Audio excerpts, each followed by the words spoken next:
que todo vamos a ver los objetivos de la clase. En esta clase vamos a conocer los orígenes del cálculo y vamos a identificar el concepto del límite y analizar el límite de una función desde el punto de vista gráfico.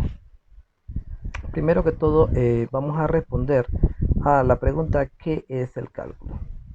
Para ello vamos a remontarnos a la antigua Grecia, a los griegos, 2500 años antes de Cristo, ¿verdad? Que fue los que realmente desarrollaron los principios básicos del cálculo. Claro que para ese entonces no se conocía como cálculo, sino como geometría. ¿Quiénes? Pues matemáticos conocidísimos como Arquímedes y Tales desarrollaron una técnica llamada método de eliminaciones sucesivas para calcular el área de polígonos regulares. ¿En qué consiste el método de eliminaciones sucesivas? Bueno, este método consiste en dividir el polígono de triángulos y sumar el área de todos los triángulos resultantes. Es decir, para ello necesitamos conocer el área de un triángulo, ¿verdad? Hoy día sabemos que el área de un triángulo es base por altura entre 2. Por ejemplo, si yo quiero calcular el área de un polígono como que tengo aquí, yo lo puedo dividir en triángulos, en este caso 4 triángulos, y calcular el área de cada uno de esos triángulos. Tenemos A1, A2, A3 y A4. De modo que el área total es la suma de las áreas individuales de cada triángulo. Pero ¿qué pasa si la figura geométrica no es un polígono? Por ejemplo, un círculo.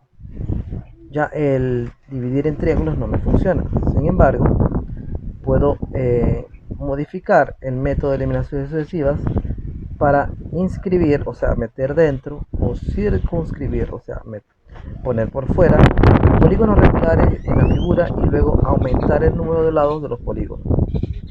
Por ejemplo, si yo tengo una circunferencia y lo quiero aproximar utilizando un triángulo, pues vemos que la aproximación es muy mala, porque el triángulo no cubre toda la circunferencia, sino que deja grandes porciones que no coinciden.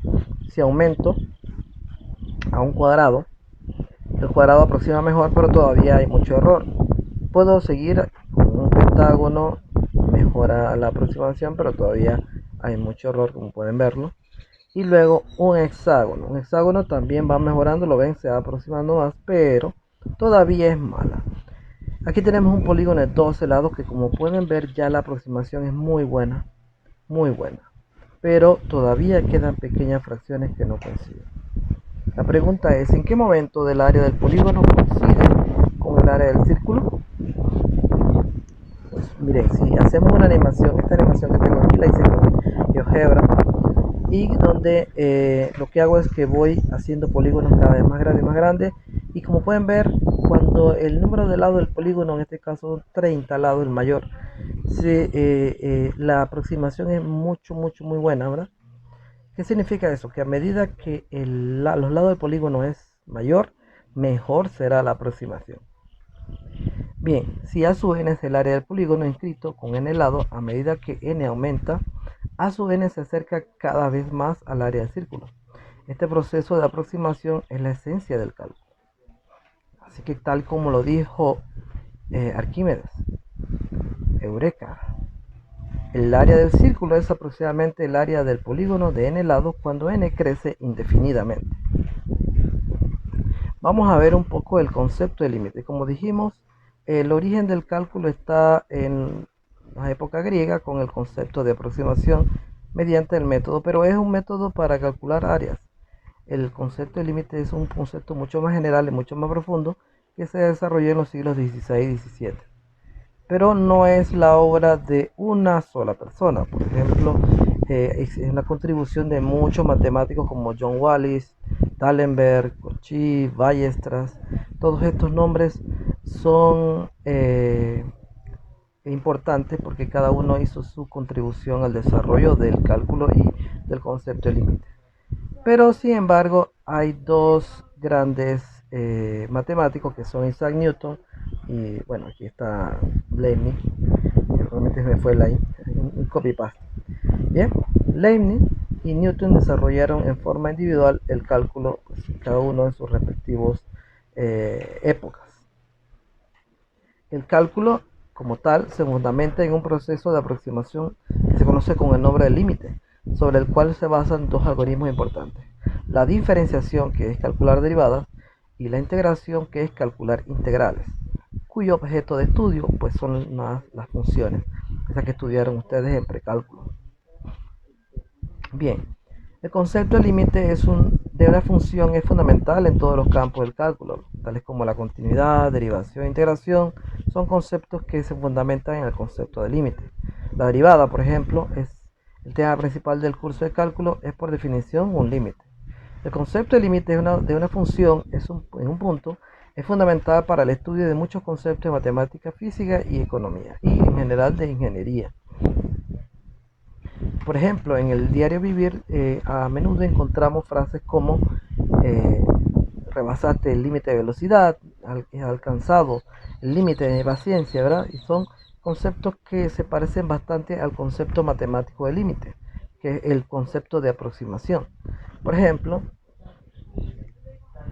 si yo tengo una animación aquí, bueno, creo que no me funciona aquí, de cómo yo puedo aproximarme el concepto de límite. Bueno, el límite es un punto al cual podemos aproximar en matemáticas y se dice o se conoce con el nombre de tender a. Veamos la interpretación gráfica del límite.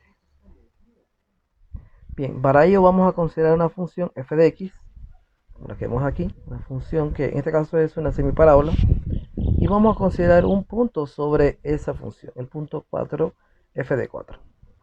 Okay, si yo quiero aproximarme, por ejemplo, por la izquierda o con valores menores, ¿verdad? Aquí tenemos un punto sobre la función y lo que vamos es a construirme, ¿verdad?, el punto sobre el eje y su correspondiente imagen de la función. ¿Qué pasa si yo me aproximo? ¿Ya? Ahora si hacemos que el punto rojo se aproxima al punto 4f de 4, ¿verdad? Lo que va a pasar es que, ¿verdad?, a medida que yo me aproximo a 4, la imagen se va aproximando a f de 4. Aquí podemos ver una animación mucho más lenta de la que tenemos delante, donde podemos ver que por el lado izquierdo, ¿verdad?, nos podemos aproximar al 4 y a medida que nos aproximamos, la imagen se aproxima a f de 4. ¿Verdad? Ese proceso de aproximación es lo que se conoce como calcular el límite, pero este es en forma gráfica. Miren que aquí tenemos el mismo proceso, pero por el lado derecho. También puedo aproximarme al mismo punto, pero con valores mayores, o sea, a través de valores mayores que 4, ¿verdad? Y se conoce como por la derecha, ¿verdad? ¿A qué número se aproximan los valores de la función f de x cuando nos aproximamos a 4? Pues en este caso, como podemos ver, se aproxima al punto 4 por la izquierda y por la derecha. ¿Esto cómo se escribe? Se escribe límite de la función f de x cuando x tiende a 4 igual a 4. Veamos otro ejemplo. Vamos a estudiar la función x más 2. ¿A qué valor se aproxima f de x cuando nos aproximamos a 1? En este caso realmente la función es la que analizamos es 2. Aquí un pequeño error, es 2.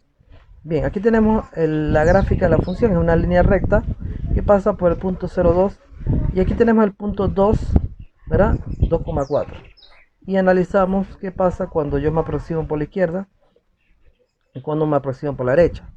¿Eso cómo lo puedo hacer? Eso lo puedo hacer a través de un proceso de aproximación o a través de una tabla de valores, ¿verdad? Pues si no podemos hacer la gráfica, podemos hacer una tabla de valores con valores que están por debajo de 2 y con valores que están por encima de 2. O sea, tomamos valores muy cerca de 2 pero que estén por debajo, 1.8, 1.9, 1.99 y así por encima 2.01, 2.1, 2.2, nos vamos alejando, ¿verdad? O nos vamos acercando por la derecha. Bien, entonces, ¿qué hacemos? Evaluamos cada punto en la función. Por ejemplo, si evaluamos 1.8, 1.8 más 2 es 3.8. Y así sucesivamente. Noten que a medida que yo me aproximo al 2, la función se aproxima también al valor que en este caso es 4. Tanto por la izquierda como por la derecha. De modo que el límite cuando x tiende a 2 de la función x más 2 es igual a 4. Fíjense que el valor del límite lo pude haber calculado sustituyendo directamente el valor de 2 en la función. ¿Sí? En este caso f2 igual a 4. Sin embargo, por ahora no nos interesa eso. Lo que nos interesa es poder calcular el límite a través de un proceso de aproximación, porque realmente el límite es un proceso de aproximación, no el valor de la función, el punto, porque puede pasar que la función no esté definida en el punto, como vamos a ver a continuación, y sin embargo sí existe el límite. Veamos el ejemplo 2. En este caso tenemos una función que es una función cociente, de una función cuadrática sobre x menos 3. ¿A qué valor se aproxima f de x a medida que x tiende a 3? Pues en este caso vemos que si sustituimos directamente el valor de la función, el valor de 3, perdón, en la función, este valor nos va a conducir a una condición indeterminada. Es decir, no podemos calcular o evaluar directamente el límite de la función. Para eso entonces mejor construimos una tabla de valores. Entonces, ¿qué hacemos? Pues hacemos tender a x por la izquierda y por la derecha al punto 3, ¿verdad? Con valores que están por debajo y por encima. Y evaluamos cada valor en la función f de x. Bien, entonces a medida que nos aproximamos por la izquierda, fíjense que el valor de f de x se aproxima a 4 y lo mismo pasa del lado derecho, también se aproxima a 4. Bien, aquí podemos ver una animación de cómo nos podemos aproximar por la izquierda a el punto, que en este caso es 3, y fíjense que se va aproximando a 4. Fíjense que la gráfica de la función anterior es una línea recta, pero que tiene un punto donde no está definida. Fíjense que en ese caso la función no está definida en 3, pero sí puedo aproximarme. Lo mismo puedo hacer con valores mayores, o sea, valores que estén por encima. Por ejemplo, aquí tengo una animación de valores que son mayores que la función. Fíjense que también me puedo aproximar por la izquierda. Igualmente, el valor de la función se aproxima a 4. Eso lo podemos resumir, ¿verdad? Escribiendo de esta manera. El límite cuando x tiende a 3 de la función x cuadrado menos 2x menos 3 sobre x menos 3 es igual también a 4. Porque tanto por la izquierda como por la derecha yo me puedo aproximar al mismo punto. Veamos un tercer ejemplo. Al igual que en el caso anterior, aquí tenemos una función cúbica. En esta función sobre x menos 1. Y ahora vamos a estudiar qué pasa cuando x tiende a 1. Al igual que en el caso anterior, si yo sustituyo el valor de x, vamos a obtener una condición indeterminada. Para ello construimos una tabla de valores que me permita, ¿verdad?, aproximarme a 1, porque no puedo dar el valor de 1. Sí puedo aproximarme por la izquierda y por la derecha con valores menores y con valores mayores.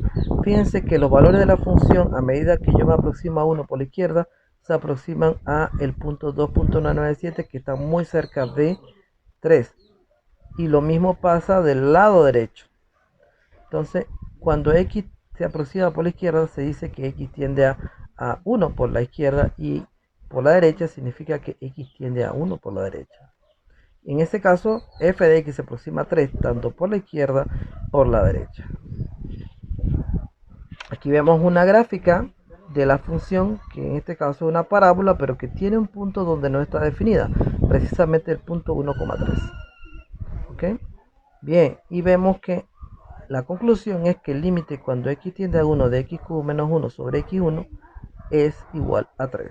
Y ese es el límite que estamos buscando. Eso es lo que tienen que concluir ustedes cuando calculamos el límite. Sin embargo, no siempre es posible calcular el límite. O sea, el límite no siempre existe. Hay algunas funciones que no es posible calcular el límite. Vamos a ver algunos ejemplos. Vamos a ver casos donde no existe el límite. Bien, por ejemplo, consideremos la función 1 sobre x. ¿A qué valor se aproxima f de x a medida que x tiende a 0? Noten que no puedo sustituir el valor de 0 aquí en la función, ¿verdad? Porque me genera también igualmente una condición indeterminada. Aquí vemos una gráfica de la función. Si analizamos la gráfica, vemos que cuando x se aproxima a 0 por la izquierda, la función se tiende a infinito, en este caso menos infinito. Y por la derecha, la función tiende a más infinito. Si se analiza la función y se observa su comportamiento a medida que x se aproxima a 0, la función se va al infinito a medida que x tiende a 0 por la izquierda. Y lo mismo pasa cuando x tiende a 0 por la derecha, que se va a más infinito. Se concluye entonces que este límite no existe, es decir, no puedo calcular el límite porque no es el mismo por la izquierda y por la derecha. ¿Qué otro caso puede pasar? Por ejemplo, si yo tengo una función como esta, que es una función definida a trozo o una función por parte, que dice que f de x igual a menos 2 si x mayor o igual que 1 y 2 si x mayor que 1. ¿A qué valor se aproxima de f a medida que x tiende a menos 1? Pues para ello analizamos la gráfica. Aquí tenemos la gráfica de la función. Como pueden ver, son dos semirrectas. Una que parte del punto menos 1 hacia infinito y otra que parte del punto 2 hacia infinito. Como pueden ver, si yo aproximo por la izquierda al punto menos 1, el valor es menos 2. Y si aproximo por la derecha a 1, el valor es 2. Son diferentes. Entonces, si se analiza la función y se observa su comportamiento, a medida que x se aproxima a menos 1, se puede concluir que la función se aproxima a 2 a medida que x tiende a menos 1 por la derecha y la función se aproxima a menos 2 a medida que x tiende a menos 1 por la izquierda. Al igual que en el caso anterior, los límites no coinciden porque tienen que ser los mismos para poder que se pueda calcular el límite. Bien, con esto termina esta presentación. En la plataforma va a estar disponible la práctica que corresponde a esta clase. Hasta luego.